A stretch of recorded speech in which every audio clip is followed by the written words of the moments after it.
13 ao 15.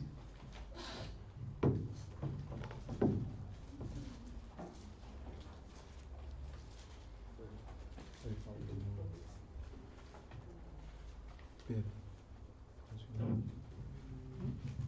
fala de novo. Vou compartilhar com vocês a palavra que se encontra em Êxodo 3, do 13 ao 15.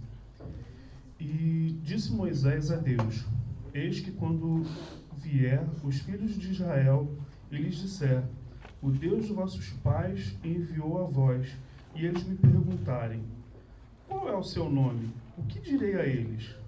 E disse Deus a Moisés: eu sou o que sou. E ele disse: assim dirás aos filhos de Israel: eu sou, me enviou a vós. E Deus disse mais a Moisés: assim dirás aos filhos de Israel: o Senhor Deus de vossos pais, o Deus de Abraão, o Deus de Isaque, o Deus de Jacó, me enviou a vós. E este é o nome para sempre, e este é o meu memorial para todas as gerações. O Wellington me chamou, quando ele conversou comigo tem um mês atrás, e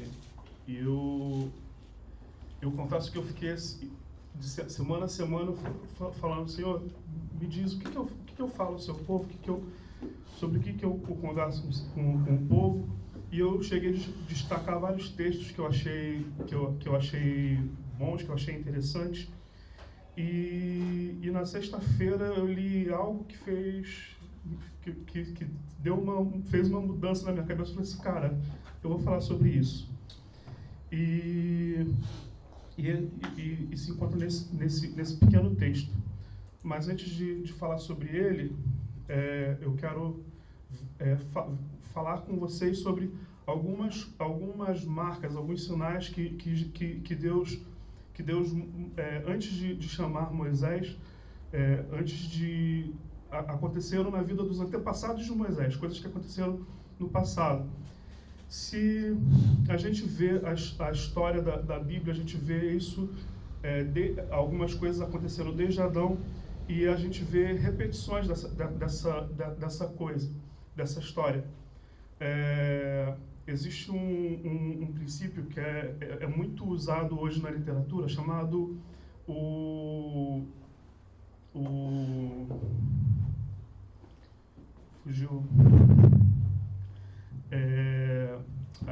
a história do herói, a jornada do herói. E a jornada do herói, a gente vê isso também na Bíblia com algumas pessoas. É apresentado um personagem, a gente vê o desenvolver um pouco desse personagem, é apresentado um problema a esse personagem, ele precisa resolver esse problema, e então ele parte em uma jornada para que esse problema seja resolvido. E depois que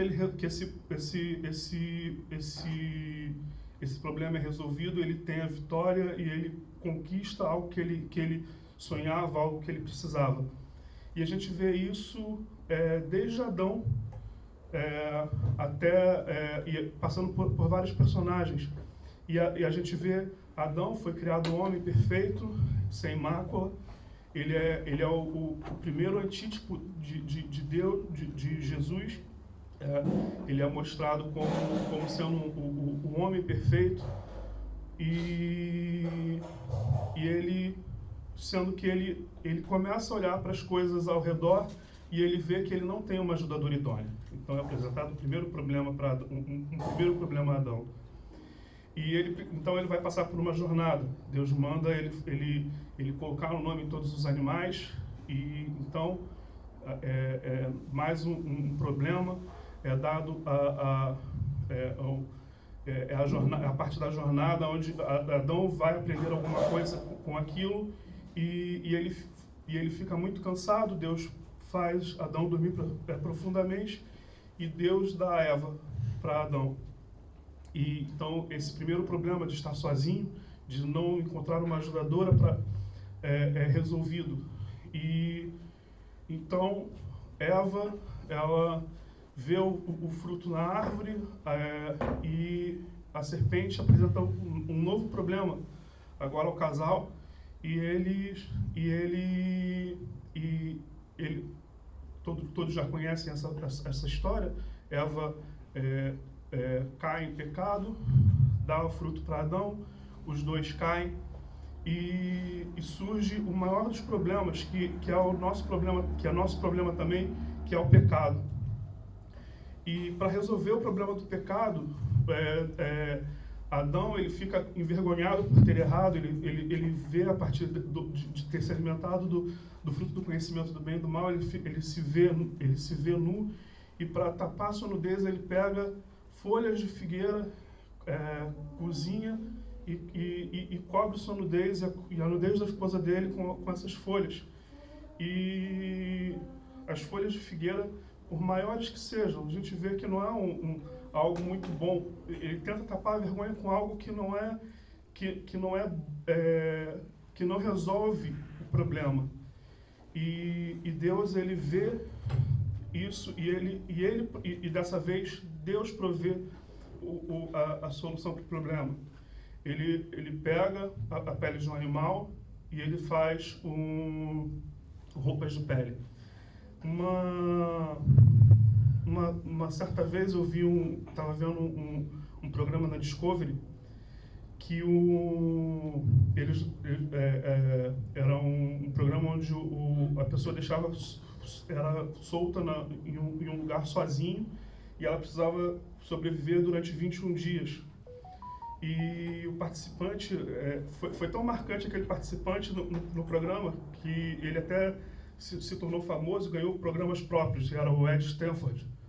E ele criou uma rotina onde todos os dias ele andava pela praia da ilha onde ele foi deixado, e ali ele já tinha visto que na ilha tinha umas cabras, e ele até tentou fazer um arco e flecha que, com o material que ele tinha, era muito ruim. Ele não conseguiu nem chegar perto de conseguir caçar as cabras.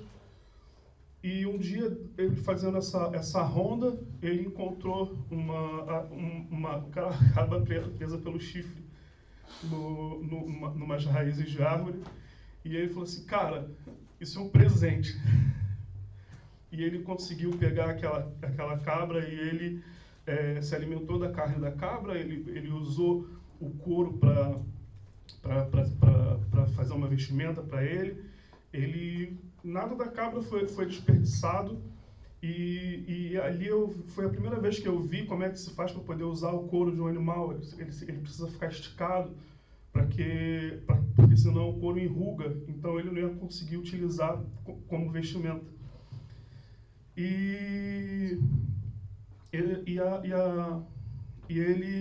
esse cara, os especialistas olham para aquilo, e um senhor fala assim: poxa, ele não precisava ter matado a cabra.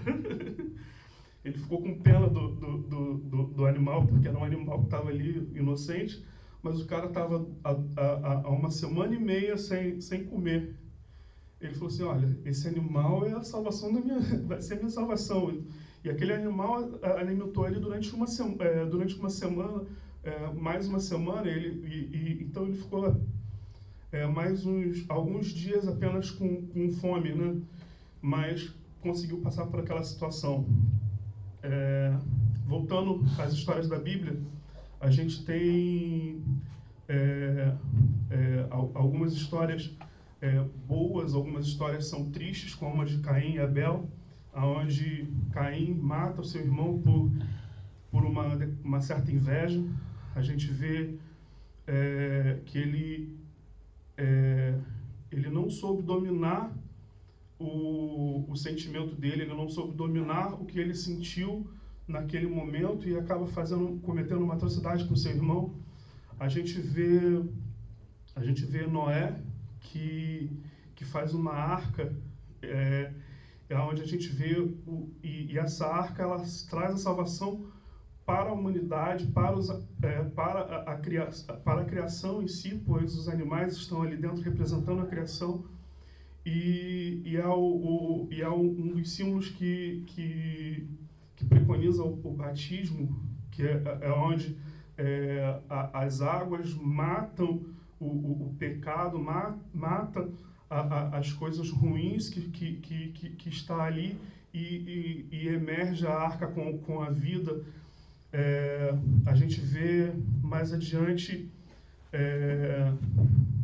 depois de Noé, a gente vê mais algumas histórias acontecendo, como Terá, que ele começa a ir em direção a Canaã. Aí algumas pessoas estão se perguntando assim, quem é Terá?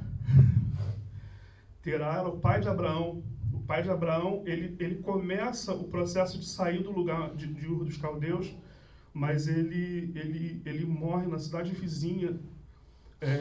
E Terá, ele estava levando Abraão e Ló consigo. Abraão, onde Abraão tem o chamamento de Deus, e ele sai dali com o seu sobrinho, e eles vão para muito longe da família deles, onde eles poderiam ter apoio, onde estaria a herança deles, que Abraão era o mais velho. O irmão do meio, que é Naor, que tinha o mesmo nome do avô de Abraão, fica com as coisas que eles tinham ali, e Abraão sai com seu sobrinho. Abraão, ele tem uma história lindíssima com Deus, uma história de fé, onde ele recebe Isaac, seu filho, e a história de Isaac, de Abraão com Isaac, é extremamente interessante, porque ele vai adorar a Deus levando apenas a lenha e o seu filho. Ele vai disposto a sacrificar o seu filho. Ele cria que mesmo que ele sacrificasse o filho dele, Deus poderia curar, trazer vida novamente ao filho dele. E o filho dele falou, pai, a gente tem o fogo, e a gente tem aqui o cutelo, a gente tem a madeira, mas eu não estou vendo o sacrifício. E Abraão responde, Deus proverá para si o cordeiro. E quando ele chega no lugar onde ele ia adorar, Deus proveu o cordeiro. Tinha um cordeiro preso pelos chifres no arbusto. Ele pega aquele cordeiro, e esse cordeiro, ele é um outro antítipo de Jesus. Ele está sendo mostrado ali como aquele que substitui a outra pessoa que iria morrer. E o cordeiro morre no lugar de Isaac. E a história continua.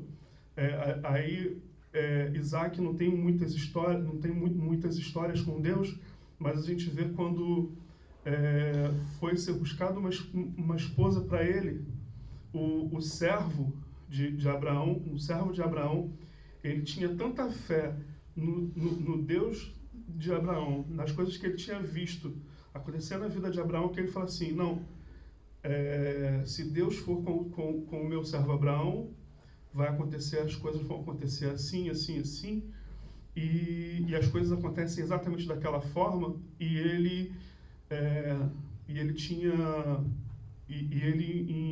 em um dia ele consegue resolver, ele consegue convencer a Rebeca a ir para junto de Isaac. Rebeca dá a luz a gêmeos, Esaú e Jacó. Outra história muito, muito interessante. Dois irmãos típicos, irmãos que brigam, que competiam pelo amor dos pais, e que queriam atenção. Os dois queriam a atenção do pai. Um tinha mais atenção da mãe, o outro tinha mais atenção do pai.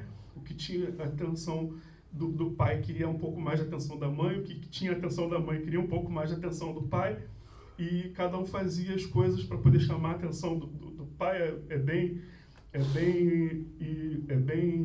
doida a história, mas a gente vê que Jacó acaba saindo fugido, porque enganou o irmão para poder receber a primogenitura, enganou o pai para receber as bênçãos que o pai tinha para dar, e ele sai fugindo, sai com a roupa do corpo, e quando ele volta para ver seu irmão, ele não é mais ele sozinho, ele tem as suas esposas, os seus filhos, ele tem servos, ele tem seus animais, ele tem seus bens, e de forma que ele dá uma bênção, ele dá um presente para o seu irmão maior do que talvez o seu irmão tivesse naquele momento, algo que faz com que ele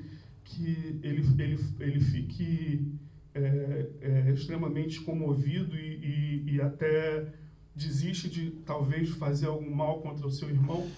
Mas nesse período a gente vê que um pouco antes de se encontrar com seu irmão, Jacó, ele tem um encontro com um anjo do Senhor, com quem ele briga. Eu acho que foi a única vez na Bíblia que a gente vê alguém ao ver um anjo, foi lá e falou assim, eu vou brigar com esse cara, vou cair no braço com ele. E Jacó, ele luta com o anjo toca em sua coxa, e a partir daquele momento ele passa a mancar. E a gente pode dar a gente pode até fazer um paralelo que depois do encontro com o anjo, o modo de andar de Jacó era diferente. A forma de... e isso também talvez tenha influído quando ele encontra o seu irmão. E a gente tem também a história de... Um pouco depois a gente tem a história de José, que ele tem sonhos de governar, onde ele governaria os seus irmãos, governaria o seu pai. Ele é vendido pelos seus irmãos. Ele é tratado como escravo. Enquanto escravo, ele por não adulterar com a esposa do seu dono, do seu patrão, ele acaba indo preso. Na época, se ele tivesse adulterado com ela, tivesse sido descoberto, ele teria sido queimado. Era pena de morte para aquela época. Mas porque ele não adulterou, ele foi preso. Na prisão, ele ajuda uma pessoa que simplesmente esqueceu que ele ajudou. O copeiro do rei sai livre e passa um determinado tempo sem que ele se lembre de Jacó. E quando começam a pedir, quando o faraó pede para que venham os sábios e interpretem os seus sonhos, ele lembra, olha, tem um rapaz que interpreta sonhos, ele me ajudou na época que eu fui preso, e ele pode interpretar o seu sonho. José, acho que naquele momento, se a gente vê a história de José, a gente fala assim, cara, se José não tivesse sido vendido, ele não teria ido para o Egito. Se ele não tivesse sido preso, ele não teria conhecido o copeiro. Se o copeiro não tivesse esquecido e ele tivesse sido liberto, ele não teria sido faraó, não teria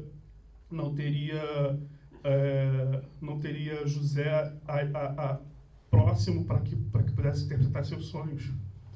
E a gente vê que todas as coisas que aconteceram na vida de José tiveram um motivo.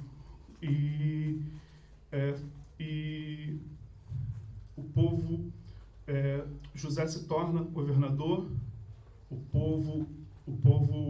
o seu pai, os seus irmãos vêm para perto dele no Egito, o povo cresce,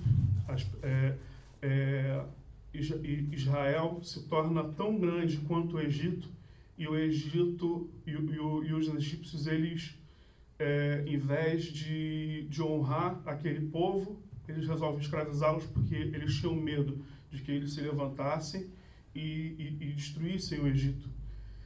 E aí chega esse momento aonde Moisés, depois de passar 40 anos aprendendo a ser um governante, ele passa 40 anos cuidando de ovelhas.